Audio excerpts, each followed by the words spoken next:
like that it's not crowded, and I like all the guns and all the other stuff. Who likes big crowds? But this young man was not alone. In fact, it was kind of a big crowd at the annual Gun and Knife Show over at the Trade Mart.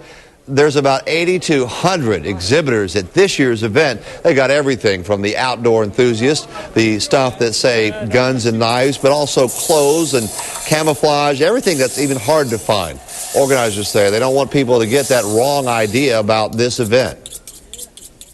People need to understand that they don't have to be afraid of guns. If they're trained to treat them properly and have a healthy respect for them, then they're not dangerous.